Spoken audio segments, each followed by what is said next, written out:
And we are live. Jorge Prospector together with Ron for episode 63 of Coffee and Drip. 63. And, Yes. and on a monumental day. How What a so? day today. Well, we've got all our friends over at the National spending all That their is true. money. So for them, and the complaints about how horrible it is have just been rolling in. Some people are having a great time. Other people are complaining like crazy. I haven't been really paying that much attention to the complaints or the positives. What have you heard? Apparently, Access is just a mob scene. Everybody just racing for the door as they open these things up going in. People jacked up their prices on the boxes 20 to 30% because of the redemption thing with Topps. That what Topps is doing there for their redemptions is you take them, hey, I have a redemption. I have this open redemption card. And if it's 100 to 500, they'll give you one of those redemption packs in exchange for it. So people are racing around trying to get those. And so a lot of the older boxes that had redemptions got marked up because of that, because people want to take those redemptions and trade them in for that redemption pack that's only available out there. But wait, right so now. Let me get it straight. What you're saying is that, I get it. So people were kind of, if they don't have redemptions with them or they haven't bought them on eBay or whatever, they just, let's find redemptions. Exactly. So did they have parameters? Like that had to be from X year forward, or it still has to be a viable redemption, and it has to be within that certain period of time. And it could be any product. Any product, but it had to be worth so much in value. It had to be over $100 in value. So would a Topps holiday box redemption have $100 value, or no? I don't think so. See, that's the whole thing. That's on the player too. Exactly. So if you get Lefty Gomez, who nobody knows, but if you get like some type of like Shohei or something, or exactly. So they were trading him in for, I don't know what the level was, but you got so many for every $100 of value. There. So it was an interesting thing. So there's a lot of talk going on about the show right now. I'm following lots of people's feeds out there. It's. I'm glad I'm not there. Well, that's a potential shit show because you can't like the lines that would form, and even in principle, I'm not so sure how I feel about that redemption thing. Because I mean, part of me likes it. It's a bug. It's a surprise. Element of it. It's cool. It drives audience. But the other half of me is like, that's someone else's redemption that they missed by like a few months or a year, and like that's my Ken Griffey Jr. That's my Devers rookie auto. When they talked about a few of the things, here's these cards out there, and I felt the same way. It's like, if you're getting that card in that pack, why wasn't that card that was included as part of the odds in that set of cards? Why wasn't it mixed in? Why was it held back? Where was it held back? So, I just feel it's laziness on the part of Topps. You obviously have inventory. You have storage for this shit. Otherwise, because you still have it, you were saving it for something like this. Is it laziness or is it a mad genius? No, it's laziness. Because if your policy seems to be that, hey, let's save some of these cards for cover your ass event, or a missed card that we didn't do, like Chrome in 2022, or this stuff that we're not getting them in time and there's a backlog. Dude, I honestly feel I don't like it. It's, again, 50-50. The part of me that doesn't like the fact that someone missed out of that maybe by a few months.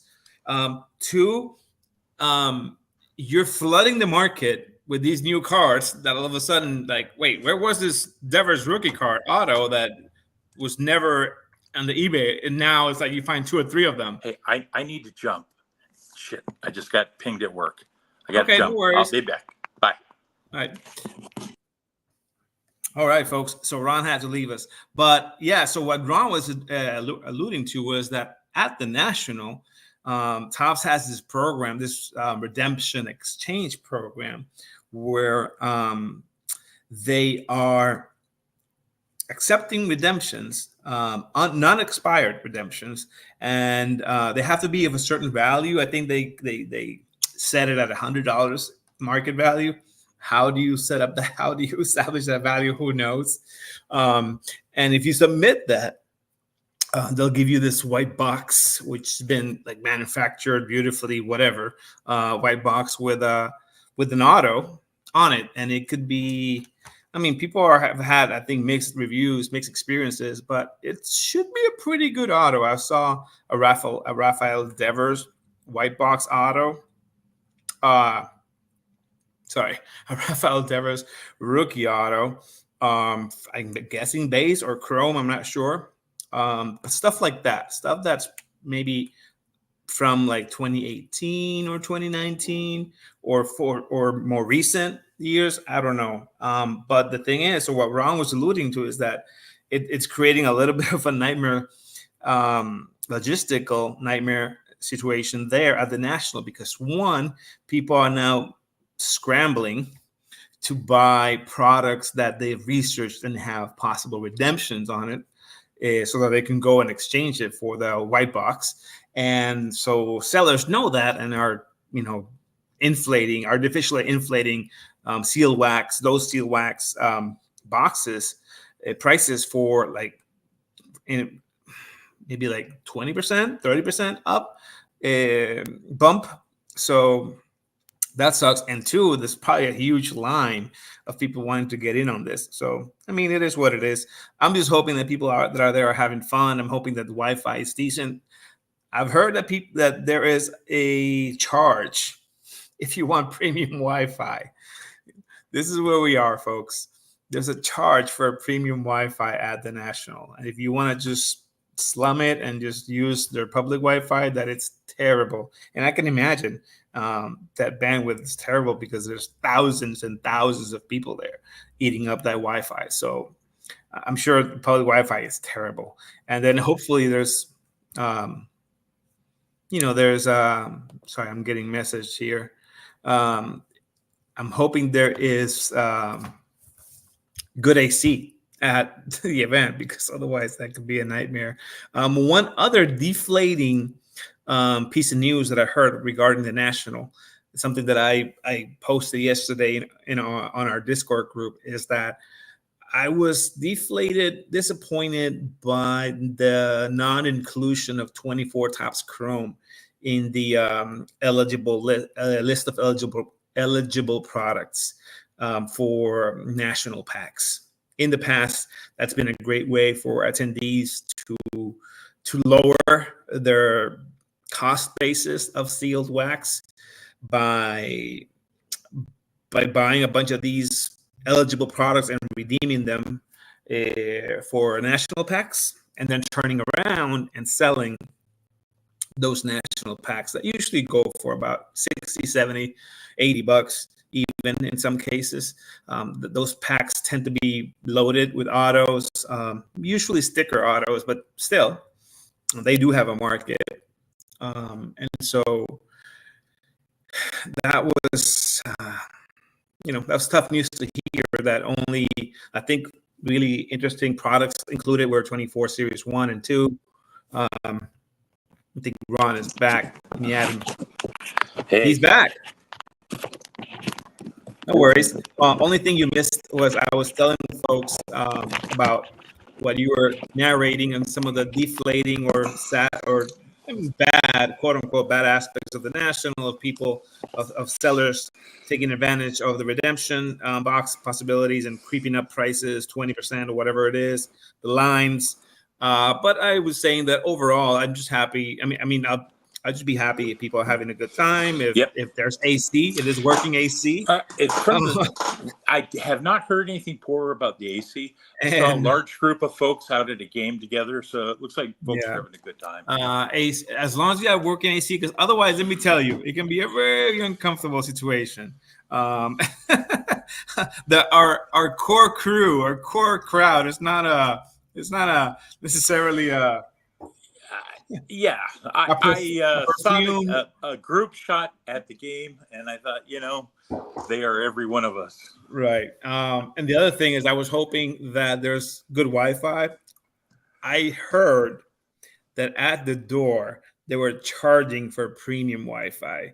That's a Oh, terrible sign, because Wi-Fi, public Wi-Fi there must be terrible, with thousands and thousands of people there, at any given moment. And I had well, you seen some you YouTubers flood saying certain that. channels. Yeah, you flood certain channels right away. So when you're putting on a large event like that, where you're going to have a lot of people using Wi-Fi, you have channels that you're able to use. And what you do is you reserve a channel for your main things and let Mhm. everybody else work on the guest. So it sounds like they also parsed off a piece of it for a little bit of fee of that main channel. Because, you've got your streamers and everybody there, all these breakers and things that they're doing through tops. They need the Wi-Fi for that Mhm. to be able to do it. So they do set up separate channels for that kind of stuff, because Wi-Fi, you flood it really, really quickly. So It's anyways, I hope people are having fun. I'm hearing that early impressions, dealers are pricing everything up as expected. yeah, You know that 20 to 30% Yeah, is but what I was seeing. you know that those repackers are going at it and buying at 95% comps, if not full comps. So Yes. listen, this is, how, just like the market, this is a perfect seller's market at the National. The Perfect. the other thing I had somebody complaining about, and I was writing the guy a little bit about it. He was talking about, hey, you can't have all these boomers out there with their old stock coming here with just 5K in inventory or less. We need to have ultra premium on these tables. We need to be able to see those cards and have the chance to get those ultra premium cards. I told the guy, hey, look, this is a hobby. Yeah. We're all part of the hobby. This is Yeah. what makes it hobby. He shot pictures of, here's a guy who has, team buttons and matchbooks Yeah, I know. from I old saw that teams and one. stuff I displayed. saw that And, one. it's the same guy I was Well, writing it's the a other day sports on. car and memorabilia event. It's Yeah, not just sports car. no, it's not. It's like, dude, let people have their stuff out there. There are markets for that. If the guy isn't selling his stuff, he's going to move on to another show. He's not going to keep Yeah. coming there. But The it's market not will about dictate. ultra premium. It's not about selling today, and it's not about, hey, boomer, move out of the way. Is Yeah. basically what his message was. That's the guy I was writing the other day on these things. I'm going, That's you funny. didn't understand my message. I meant, ultra premium and other types of things. No, we know No, I exactly understood. what you meant. I know exactly what you meant. Sorry, Um, boomer. I know. No, I I mean, got my listen, boomer hair. it's a hobby for everyone. The market, I love when the market dictates the supply. Yep. So the product. So we'll see what happens with this event. My only beef. So I don't have beef with this event. Um, I'll be honest. It's not for me. Just because. Well, for obvious reasons, I'm not in that business of buying Yep. crazy cards. That's the obvious number one. The only pro I see of this event, it's the networking aspect of it. Exactly. It's getting together with folks, it's doing events, camaraderie. It's the side quests that would make it. Yeah, Getting it's getting to meet those faces that right. you've talked to on the phone here. You're getting the together the with way some of those the people. the way I would approach it if I ever were to go to one of these massive ones would be the same approach as we as my firm approach like conferences. The approach is usually different whether if we're a panel on it and we have a booth. Usually if we're panelists, usually we have a booth, and then they approach the conference with from a thought leadership perspective, you want to attend because you want to be seen as a thought leader, and that attracts business. We also take the booth to convert on those BD opportunities. Yep. So that's one, right? But the other ones that we kind of have to go because the clients are going or whatever, we just go because it's networking, because it's good to be with it, to be seen, to be heard, to see other people, to network. That has those right, those collateral, The yeah, intangibles you don't collateral and get. tangible There's benefits. yep. So The that's things you the don't main, get in a phone call or in a right. Zoom meeting. There's a lot you can And, get in person, and a lot of and personal yeah. stuff you can get and make that connection tighter. Yeah. Yeah. For me, There was I was going to say there was a guy, who been doing the card stuff with for a while here, and all of a sudden he shows up in San Diego. I go down and meet him on the train. Next thing you know, hey, here we are, 63 episodes later, face to face on this call. That's crazy, huh? We Who's that? spun this whole thing. No, But it's seriously, that was a great exposure, great fun, and a great way to really get to know that these people are real. Yeah, they're real. they They have real jobs, and they're real people, real problems, Yeah. real families. No, so it's for me, it would also, like, if my little side hustle business had a little bit more legs, like if when I'm able to scale it a little bit, then it kind of makes more sense to me. Go out there, print some t-shirts, put the logo on it, be seen, be heard, get some free advertising, even if it's on your own body or friends. I'm not getting the tattoo. I'm still Jorge. I'm not getting the big. We're not there yet. We're not there yet. Not even on your ankle. Okay. I'm not going to get the tramp stamp either. So we'll see. And it's huge, and I don't have the pockets to buy anything there really. So I would approach it as a selling opportunity, and it's really not for me. And most importantly, this is more of a, I don't know how to call it. It's more my only beef on principle with the actual conference and the way that nonprofit is set up is that I understand how it came to be. I understand that it is a dealer-centric, dealer-created type of network and conference. And so it responds to, the board of directors responds to, and it's composed of dealers, and they're going to do what's best for them, right? I understand that. Yep. They're not going to do it anywhere where it's inconvenient to travel and move product and transport product there. So this event, as far as, no matter how much people want it, it's never going to be. It's not going to be on the East Coast again. I guarantee you that Atlantic City is not going to happen again. It's going to be Chicago, I think, for the next. It's going to be Midwest, and they'll never go West Coast. They will never, at least for the foreseeable future. They're gonna go as long as the nonprofit that directs that event is composed of what it's composed of. Yeah, they'll do some things to modernize it, which is what some of the most recent Tops and Fanatics influence and other corporate clients influence has created.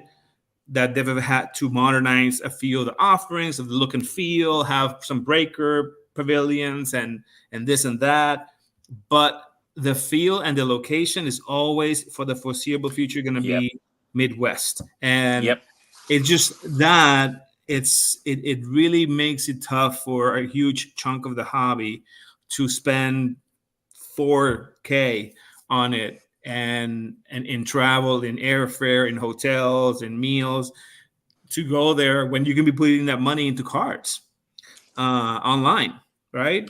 So you mean things like Prospect Chase Box or that? No, but seriously, for us, if we were to travel there, you're looking at least $1,000 in airfare, at least. Yeah, you're looking at hotel another $1,000 for if you want to stay 2-3 days, right? And then meals, Ubers, whatever. And by the way, this location it varies because in some locations it's super located and super situated. In Cleveland, you have to take, it's a long Uber to the facility, to the airport. It's not centric. So you're spending money. Yep. And one of the things right in that particular thing I heard with this particular facility was driving in and out of it is a nightmare. It's a nightmare. Yeah. It's a nightmare. I've never been there, but if the Wi-Fi is not good or your signal is not good, people don't understand. There's tens and tens of thousands of people there. Like, it's just an event where, like, you've got at any given moment, there's 25,000 people there, just coming in and out. Yeah, and that's a lot of backpacks. A lot of guys with a lot of backpacks. Yeah, that's a lot of I mean, I don't know the numbers, but it wouldn't surprise me that they sell like close to 10,000 tickets, because it's a 5-day event, and you've got. I mean, yeah, it makes more sense. It's a huge place, so it fits a lot of people. That's a lot of Ubers. That's a lot of cars moving in and out. So it's expensive. My point is that it's expensive and it's not for everyone.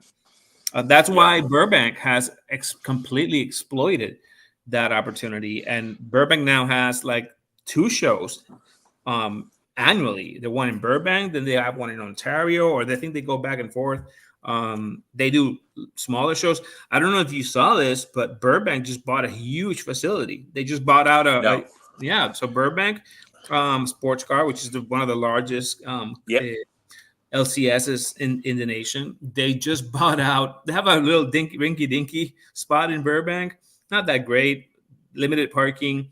They have other storage facilities, warehouses where they actually store the millions and millions of cars they hold. But they just bought out a Rite Aid in I forget what avenue it is. Do you know where Porto's is in Burbank? I don't. No, I don't. It's a huge bakery. I don't know if you've heard of it. Porto's Bakery. They have a Long Beach location. But the original is in Burbank, I believe, and it's right across from it. It's a huge Rite Aid facility with like 75 parking spots. They'll have a bigger back porch. Too. Yeah. One of the things Burbank has been talking lately is the fact that, hey, we've got this back porch here, or this back the free stuff. Dock, and they haul their stuff out there and dump it on the dock. I think that's what it gets picked up quick too. Here's my collection. Here's my grandfather's collection. Here's my Project 70 collection. Yeah. And they take it in there and they said, we don't even have enough. It costs us more to go through this than to just give it away. They just turn around and put it out of their back porch. First come, first serve. Are you sending Keith Shore Griffey's there? Probably not yet. The last group of Griffey Shores I bought for $2 each was for the mag cases. Oh, nice. Hey, that's smart. Yeah, I needed mag cases, so I bought, I think, 10 of them. At $2 each, plus like $5 or $10 shipping, and I used them for the mag cases. I took off the label. I had my little label peeler, peeled them off, and put the cards in a box somewhere. They're sitting there naked. Could be blowing up value there, but That's funny. If anyone's here and wants us to shout you out, drop a line, drop us a comment here in our chat box. We would love to shout you out. We've got. Let's move on from the nationals. Go Topps. Eligible. By the way, before national tie-in. I don't know. You gonna talk about the national or something else? Go ahead. I'll bring. So the national. Another aspect that deflated me was that they did not include Topps Chrome in the list of eligible products for redemption for those national packs. That pissed me off because that's a deviation from years past. I would imagine a good number of, and I don't know if they revealed that before, probably not. A number of people usually want to go just for getting those packs because that's a way to reducing the cost basis of your hobby Chrome product, opening and selling those national packs. So that would suck. That would really suck if I found out there that I had to buy freaking like Series 2, Series 1 packs. Boxes. That would not be good. I don't want to be opening mega loads of S1 and S2. Anyways. Well, talking about national, you throw the plural of it out there. It's called nationals. And the San Diego Padres happened to be playing the Nationals today in a rain-delayed game. At the beginning of the game was delayed by weather. Did they start the game? And they did not. They did not start it. It was an hour and 12-minute delay after they'd warmed up and everything and had been ready for the game. They delayed it, and Dylan Cease was set to pitch. Well, he still pitched. So typically, when they have a thing like that, a lot of times they'll swap out the pitcher and start throwing bullpen. Yeah. But they left him in. And last year, and what happened? Well, last year Blake Snell had a no-hitter through 7 innings. Against the Nats, after the 7th inning. Again, I don't remember who it was against last year, but 7th inning he comes in, looks at the manager. Manager looks at him, takes him out of the game. This year, new manager Schultz is in there now. Get to the 7th inning, he goes down. works with Schilt. Schilt looks at him. He's back out in the 8th. 3 outs. There were some miracles that happened to this game. Xander Bogaerts went to catch a ball and pop up out into the shallow in the outfield. He catches it. It hits his glove and bounces out and goes up in the air. Jackson Merrill's running up, catches the ball in the air that he knocked out. Second Xander Bogart miracle. He dove, captured the ball, spun around, and it popped up out of his hand into his other glove, tossed it back to his hand, threw it out at first base. 2 outs that were just absolute miracles. Jesus. I think it was Ruiz who they said probably nobody. There's no barn burner. Anybody else would have beaten it out, but this guy. And that was just part of the miracles of the day that precluded a Dylan Cease no-hitter. Bonus cards for people who bought the Padres. You got 1 or 2? And I think I got 2. Nice. So that'll be good. This is after hanging on yesterday, hoping for a Jackson Merrill cycle. He had homer shot. He had a second. He had a double, a single, then a triple, and then another single. He went 4 for 4. But hey, maybe someday the kid will get that. But to follow it up with a no-hitter today, the second one in Padres history. The first one was Joe Musgrove in 2021. So that was against the Mets, right? Maybe no. No, I don't. It was against the Rangers. Rockies, Rangers. I think Rangers. Yeah, that rings a bell. No, congratulations. I am on my. Let's see. I got the Stone bonus. I got the Rice bonus and the Muncy bonus. So 3 thus far. Yankees. No. What is it? Padres? I thought there was a 4th one. No. Dodgers, Yankees, Dodgers. I think it was. We had Muncy. Mm-hmm. You had Stone. Oh, you're right. Rangers and Langford. Okay, yeah. I'm pretty sure. Yeah. Langford. Yeah. Yeah. You had Langford 2 the Dodgers cycle. hitting 3 home runs. Yeah. Yeah. So it's quite a boon. Those cards, the Dodgers are pretty highly printed. Padres not quite so high, but they still have a few more. I'm still hoping for an Ellie cycle or something this year because those cards would come with the RC logo, and the Reds print run wasn't as high as you would think. Let me look it up real quick. What that's road art to opening day Reds. It was less than 1,000, I think. It was actually no, 1,400. 1,466. That's not a lot of bonus cards though. With a rookie logo, that's less than a gold. That's less than a gold flagship. Yep. So any LA card, bonus card would be awesome. Yep. And I'm sure it will sell well. So looking for that. Chrome. Any updated thoughts on Chrome? I'm still waiting. So you know what's funny? You still cannot get monster boxes. Yeah. I got my order in, but it hasn't. They don't ship until I don't know. Who knows when? All I'm hearing is person after person complaining about it. So I'm glad I stepped away. No, and so of all, like I've said here in this channel before, of the retail formats, I think that's the best retail format to go after, based on the number of parallels you get and whatnot.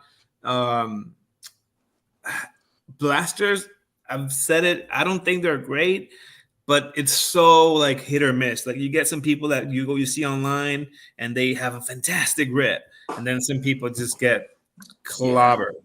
And it wouldn't be so bad. Well, it wouldn't be so bad if it was like $25, but it's $40. Yeah. It's tough. It's really, really tough. They're online. You can find them at Target. You can find them probably. I'm gonna go do a Target run later and see what I can see there. Maybe I'm surprised and I see some monster boxes. Although I don't know if they're selling that only online on Fanatics. Who knows? But it's Yeah, it's not great. Best Buy has them. Best Buy has boxes too at $40. Um, I don't know, man. I'm not crazy about it. I'm seeing mixed reactions. It's just Yeah. like we predicted. It's tough. Like you don't get Judges and Shohei's often at all for buyback redemption. You get a bunch of no-name relief pitchers who pitched 7 innings in the major leagues as the autos, and so that's I've tough. seen a couple people complaining about that. They say, "I got this guy. He's on a 1989. This guy. So what am I getting? A guy from 1989? Oh, he's a current player. Oh, Yeah. have no idea who He he was is." born in '89. He's still Crazy. around.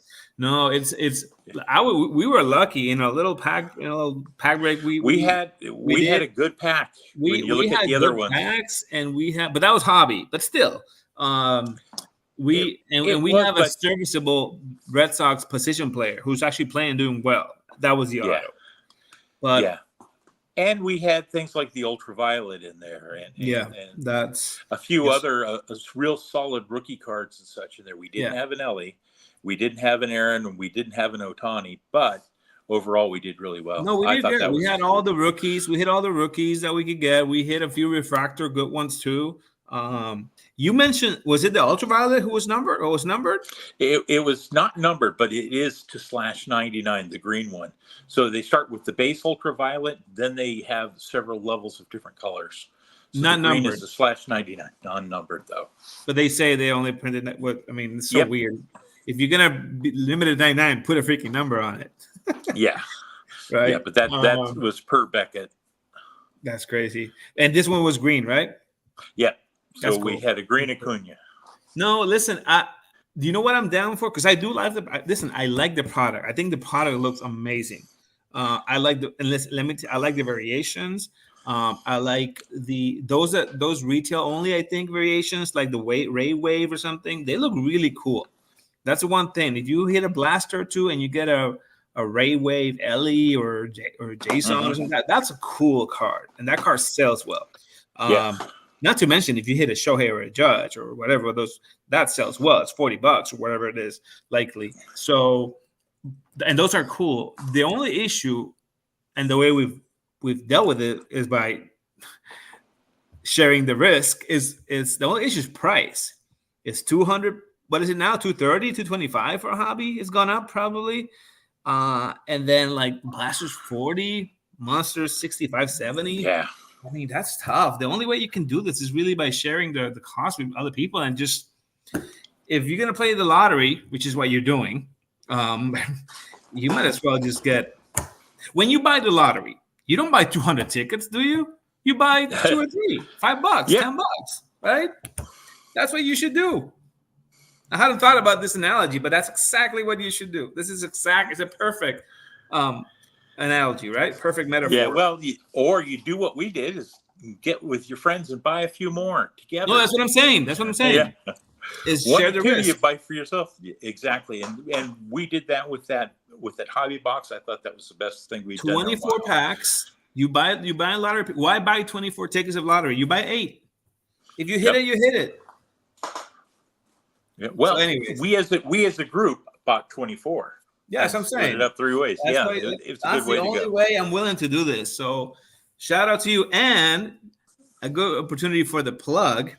At Toft After Dark, we are currently doing a Monster 24 Top Scroll Monster Box pack break, which is where we're doing exactly that. 14 spots. Every spot has 2 packs in a Monster Box.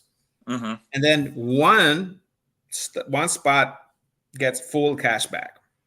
So there's an opportunity for that. I'm also throwing in some random 2019 Top Series 2 packs to the first 7 spots, and maybe even add other stuff. So that's one way of doing it that we recommend. Share the risk, because we agree people should start voting with their wallets.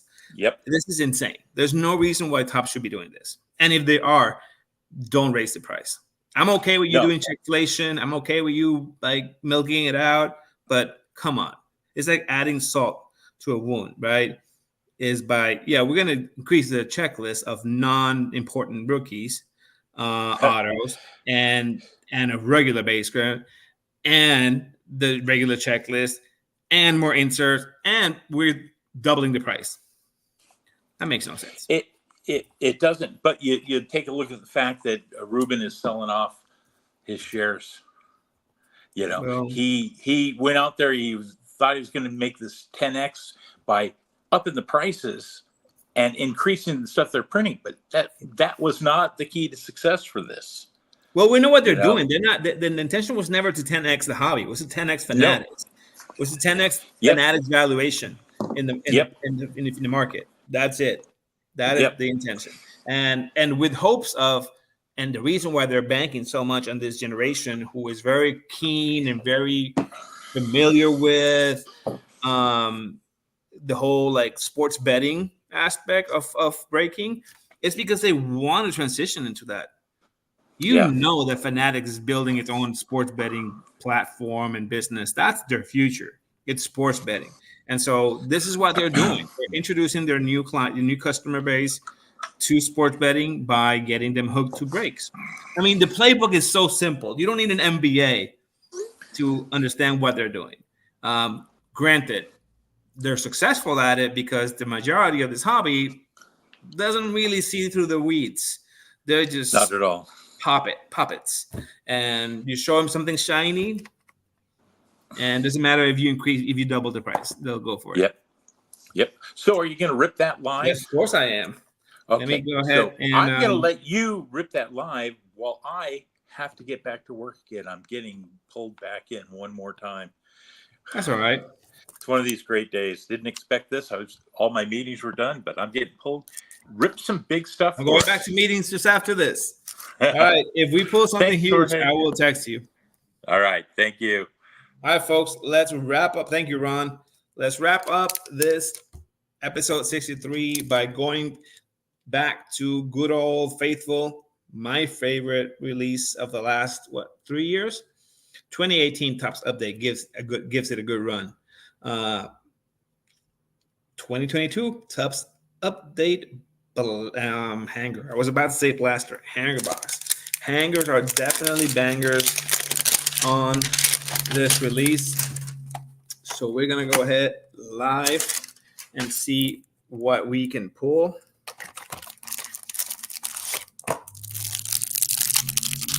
Hoping to pull some magic right in front of you guys.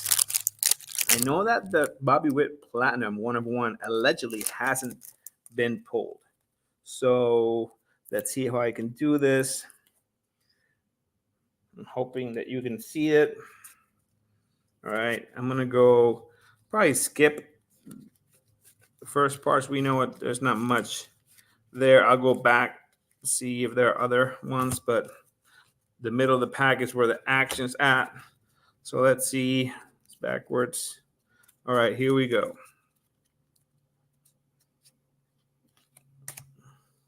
Backwards card. Oh, blue. A blue All-Star game. Goldie.